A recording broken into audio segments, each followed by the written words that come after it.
मुख्यमंत्री नैब सिंह सैनी ने कहा है कि 25 जून 1975 का दिन भारतीय लोकतंत्र के इतिहास में एक ऐसे काले अध्याय के रूप में दर्ज है जब सत्ता के संरक्षण में लोकतांत्रिक अधिकारों को कुचलने का प्रयास किया गया और पूरे देश पर इमरजेंसी थोप दी गई।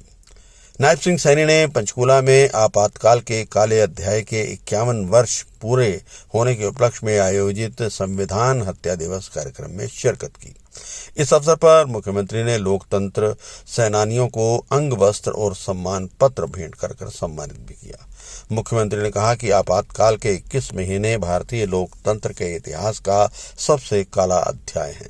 सत्ता के अहंकार में देश की लोकतांत्रिक संस्थाओं को कमजोर करने का प्रयास किया गया है। विपक्ष के नेताओं को जेलों में डाल दिया गया, प्रेस की स्वतंत्रता पर अंकुश लगाया गया और असहमति की प्रत्येक आवाज को दबाने का प्रयास किया गया।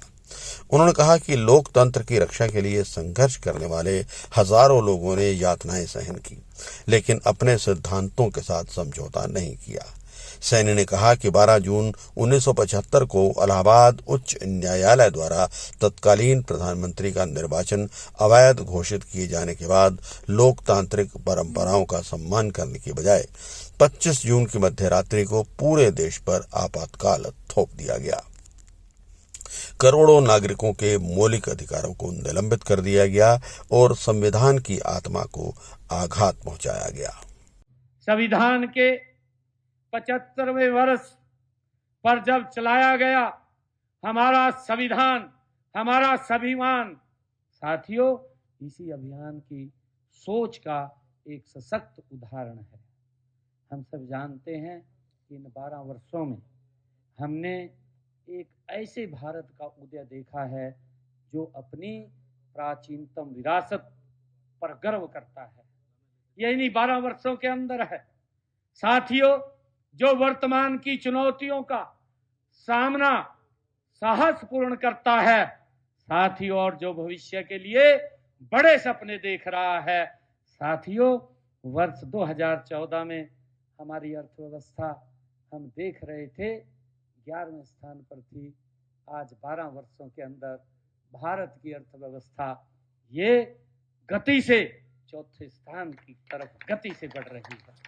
साथियों, ये बढ़ता भारत है, ये विकसित भारत है, ये नरेंद्र मोदी जी के नेतृत्व में ये इस लोकतंत्र की ताकत का भारत है। साथियों, इसके पीछे देश के यशस्वी प्रधानमंत्री आदरणीय नरेंद्र मोदी जी की, साथियों, 4400 दिनों की अथक मेहनत, उनकी तपस्या, अटूट संकल्प और साथियों दूरदर्शी नेतृत्व, ये राष्ट्र प्रथम की भावना को गति से साथियों आगे बढ़ाने का काम कर रहा है। मुझे खुशी है साथियों, ये 4400 दिन ये केवल एक आंकड़ा नहीं रहे। अभी हम सब ने इस बात का भी जश्न मनाया है कि आजादी के बाद सबसे लंबे समय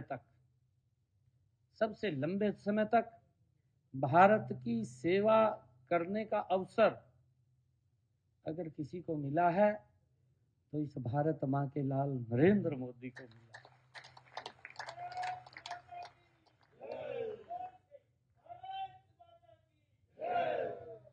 और साथियों, सेवा करने का अवसर नहीं मिला। एक तरफ 55 साल का कार्यकाल देखेंगे, एक तरफ 12 साल का कार्यकाल देखेंगे। साथियों, जितने काम 55 साल के अंदर हुए हैं उससे 6 गुना काम ज्यादा 12 साल के अंदर इस भारत मां के लाल नरेंद्र मोदी जी ने किए हैं।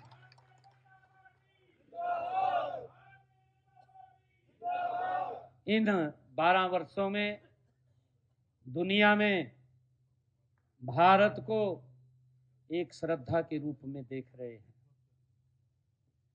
साथियों, कितने संकल्प हैं जो भारत के उस आह्वान से जुड़े हैं। पूरा विश्व जुड़ा है। अभी हमने देखा है 4 रोज पहले 21 जून का दिन पूरा विश्व साथियों उस संस्कृति के साथ, उस आह्वान के साथ जुड़ा है जो यूएनओ के अंदर भारत मां के लाल